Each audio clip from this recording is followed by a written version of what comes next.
भक्तजनों सादर जय श्री कृष्ण। आज हम आपको श्री कार्तिक मास महात्म कथा अध्याय 28 की सुनाने जा रहे हैं। इस ज्ञानवर्धक व पुण्यमयी कथा को अंत तक जरूर सुनिएगा और सुनने के पश्चात अधिक से अधिक लोगों को शेयर भी कर दीजिएगा। बोलिए लक्ष्मी नारायण भगवान की जय। गुरुर् ब्रह्मा गुरुर्विष्णु गुरुर्देवो महेश्वर गुरु साक्षात् परब्रह्मा तस्मै श्री गुरुवे नमः। श्री अखंड मंडलाकारं व्याप्तं येन चराचरं तत्पदं दर्शितं येन तस्मै श्री गुरुवे नमः।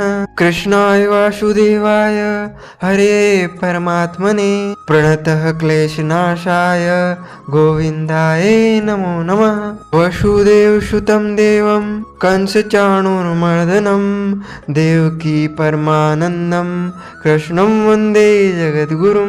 जय जय श्री राधा रमण जय जय नवल किशोर जय गोपी चित चोर प्रभु जय जय माखन चोर। मात मेरी श्री राधिका पिता मेरे घनश्याम इन दोनों के चरणन में मेरा बारंबार प्रणाम मेरा बारंबार प्रणाम। मोहिनी मूरत श्याम की वो मन रही समाय जो मेहंदी के पात में लाली रही समाय। धन यौवन एक दिन उड़ जाएंगे जैसे उड़े कपूर। मन मूर्ख तू राम भज क्यों चाटे जगदूर। राम कृष्ण तो एक है अंतर नहीं निमेष इनके नयन गंभीर है उनके चपल विषय। बोलिए श्री वृंदावन बिहारी लाल की जय। गोपाल कृष्ण भगवान की जय। श्री गिरिराज धरण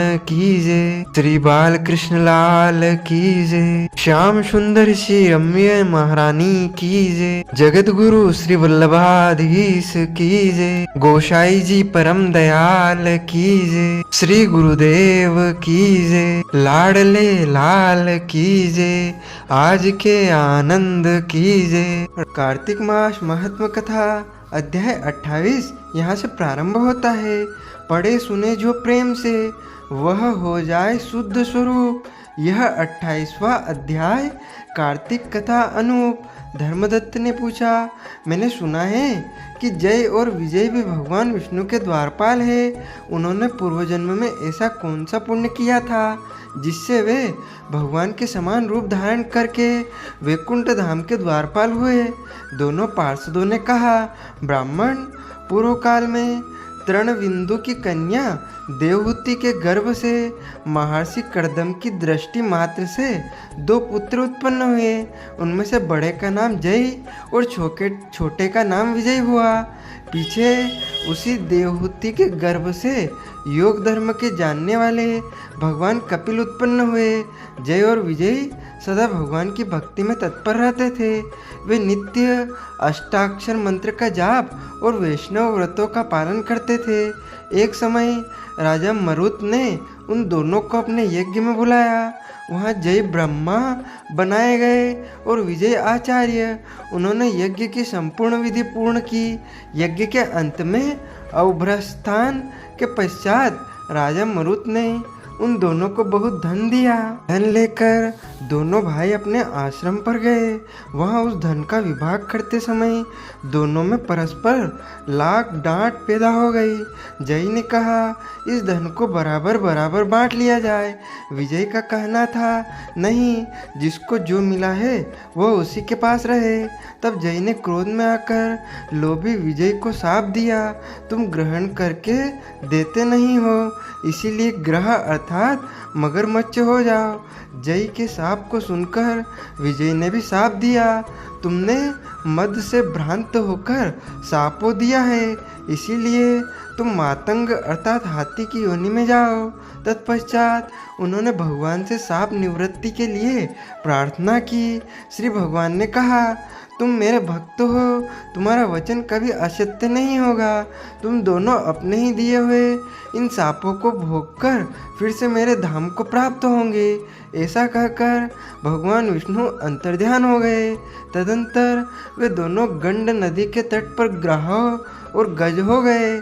उस योनि में भी उन्हें पूर्व जन्म का स्मरण बना रहा और वे भगवान विष्णु के व्रत में तत्पर रहे। किसी समय वह गजराज कार्तिक मास में स्नान के लिए गंड नदी गया, तो उस समय ग्रहा ने साप के हेतु को स्मरण करते हुए उस गज को पकड़ लिया। ग्रह से पकड़े जाने पर गजराज ने भगवान रामनाथ का स्मरण किया। तभी भगवान विष्णु शंख चक्र और गदा धारण किए वहां प्रकट हो गए। उन्होंने चक्र चलाकर ग्रहा और गजराज का उद्धार किया और उन्हें अपने ही जैसा रूप देकर वैकुंठ धाम को ले गए। तब से वह स्थान हरि क्षेत्र के नाम से प्रसिद्ध है।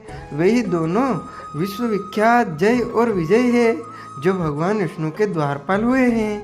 धर्मदत्त, तुम भी ईर्ष्या और द्वेष का त्याग करके सदैव भगवान विष्णु के व्रत में स्थिर रहो, समदर्शी बनो। कार्तिक माघ और वैशाख के महीनों में सदैव प्रातःकाल स्नान करो। एकादशी व्रत के पालन में स्थिर रहो। तुलसी के बगीचे की रक्षा करते रहो। ऐसा करने से तुम भी शरीर का अंत होने पर भगवान विष्णु के परम पद को प्राप्त होगे।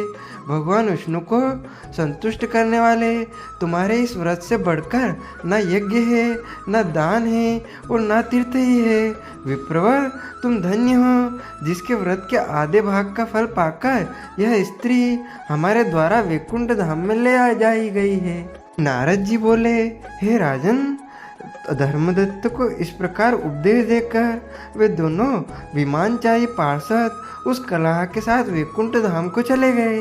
धर्मदत्त जीवन भर भगवान के व्रत में स्थिर रहे और देहावसान के बाद उन्होंने अपनी दोनों स्त्रियों के साथ वैकुंठ धाम प्राप्त कर लिया।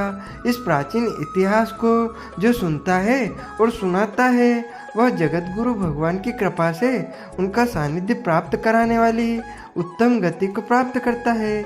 इसी प्रकार यहाँ पर से कार्तिक मास महात्म कथा अध्याय 28 का समापन होता है। बोली लक्ष्मी नारायण भगवान की जय, गोपाल कृष्ण भगवान की जय। अच्युतम केशवम राम नारायणम श्री कृष्ण दामोदरम वासुदेवम भजे। श्रीधरम माधवम गोपिका वल्लभम श्री जानकी नायकम श्री रामचंद्रम भजे। जानकी मनोहरम सर्वलोक नायकम श्री शंकरादि सेवितम पुण्य नाम कीर्तनम। श्री राम राम राम राम राम नाम दायकम। राम कृष्ण वासुदेवा भक्ति मुक्तिदायकम। राम कृष्ण वासुदेवा भक्ति मुक्तिदायकम। बोलिए गोपाल कृष्ण भगवान की जय, श्री कृष्ण चंद्र भगवान की जय, श्री लक्ष्मी नारायण भगवान की जय, श्री बाके बिहारी लाल की जय। भक्तजनों, माताओं, बहनों, यदि आप कार्तिक मास स्नान के निमित्त, कार्तिक मास के निमित्त कोई भी दान पुण्य करना चाहते हैं, तो आप नगद राशि हमारे फोन पे QR कोड के माध्यम से पहुंचाकर कार्तिक मास स्नान का संपूर्ण पुण्य लाभ प्राप्त कर सकते हैं। और रोजाना कथा सुनने के लिए हमारे चैनल को सब्सक्राइब अवश्य कर लीजिएगा। आपको और आपके पूरे परिवार को सादर जय श्री कृष्ण, सादर धन्यवाद।